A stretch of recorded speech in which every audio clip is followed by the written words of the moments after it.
So let's take a look at the infotainment system in the 2024 RAV4. This is the XLE trim. It's the non-hybrid version. And here's what we have, and I've got it up to where it starts right off.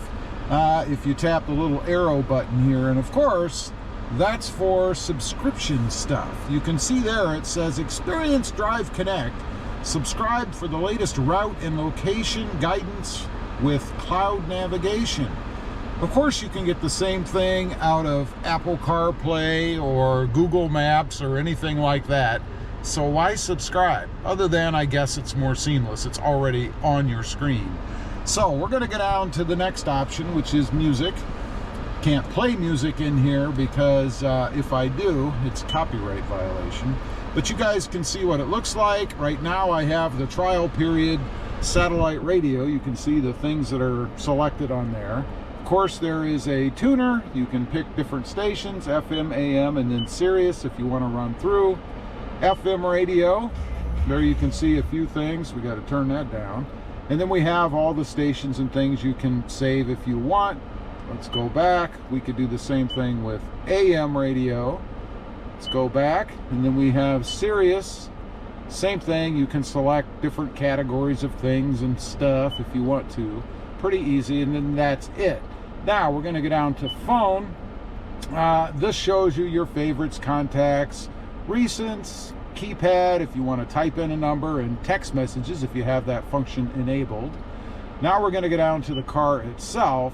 Two options come up when you hit the little car icon. Trip information, which you can see right there. It's going to show you average speed. Since I just started up, I don't have any speed.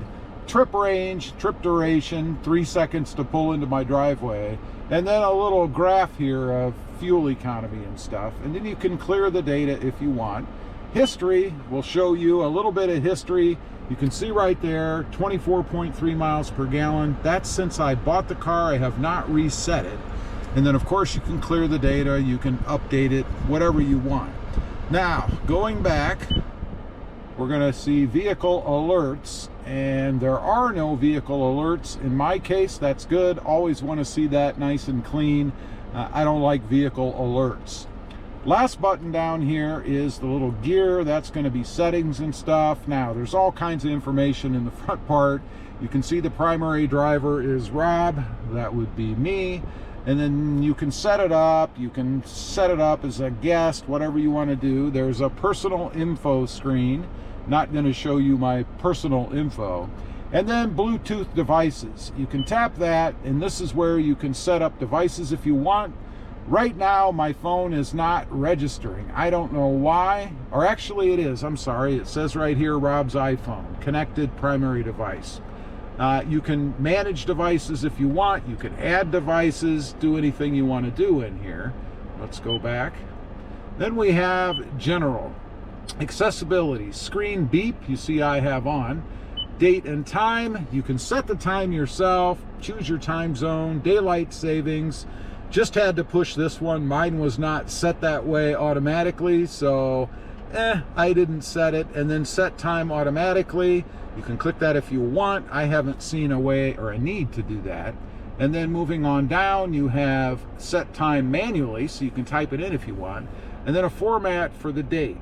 I like mine just the way it is right there, so we're not going to do anything. Over to keyboard. There's nothing in there. I'm not exactly sure what this is for. There's a search history. I guess maybe if you have the connected services enabled, maybe you can do something there. I don't know. But I've never seen anything there. And then, of course, language and units. You can change the language if, for instance, you're not a native English speaker, or maybe you're practicing your Spanish or Portuguese. I don't know. You could change it if you want. Or it will set it automatically based on where you're at. In this case, the US, so it defaults English. And then also it shows you fuel or electricity. Interesting, it says electricity on there. This is a non-hybrid, so I don't even know why it's an option, but it's there. It's in miles per gallon US. Now, if we go back, the next option we have is notifications. Vehicle suggestions is on, virtual assistant is on, and software updates are on. I like to keep everything up to date, so for me it's a good reason to keep everything on. Going down, we have Wi-Fi. If you want to use your car as a hotspot, you can. Obviously mine is turned off. There's no reason to do it for me. I have my phone. I don't really need to be a hotspot. But if you were traveling and the little kiddies in the back, or maybe your spouse wanted to operate off of your vehicle, you could enable that. Moving on down, we have display. You can check. I don't know why you can. Let's turn that off. Oh, that's why. That's how you turn the display off. So anybody who wants to know, touch that button, your display is gone. Touch it again, and it comes back up. Mode, automatic, based on time and ambient light, brightness, contrast. And then we have camera. You can kind of, I guess, sharpen it up a little bit if you wanted to. I'll show you the camera in the end, so stay tuned if you want to see how nice and crisp that is. We'll go back, and we're going to go down to sound and media. This is where you can have the levelizer off or on. I have it off, and then different levels for ringtone, new messages, received volume, blah blah blah. And then we have system voice, that's how it talks to you, and driving assist. There is a sound tuning where you can change the equalizer settings. There is a media button where you can display cover art or not. I choose to keep that on. I think it's kind of neat. And then sources, radio, and Sirius SM. And there are obviously options in here. You can choose display FM information. That's where you get information across your screen. HD radio FM, HD radio AM. Kind of depends on where you're at as to whether or not those are useful. Going on down, enhanced metadata artwork. Get up-to-date metadata and artwork. If disabled, the station list will not be auto-generated. Sirius XM, I expect kind of the same things. Notifications, block explicit. If you're sensitive to explicit, I don't know, words, tunes, whatever. Tune start songs at the beginning when you tune to a music channel. I think that's kind of handy. And then a help and support button if you need help for anything. There is a phone number to call. This is where you would find your radio ID if, for instance, you wanted to start up satellite radio. Going back, we got to hit it twice here. Voice search. This is where I suppose you can search for things if you want. You can talk to the system by saying, hey, and then the name of the company. I'm not going to say it or the radio will start talking to me. Voice prompt. When disabled, the system will respond with beeps instead of voice prompts. Depends on what you want to hear, I guess. Vehicle customization. Lights. You have several options you can choose from there. Auto on sensitivity, auto off timer, daytime running lights, auto off timer.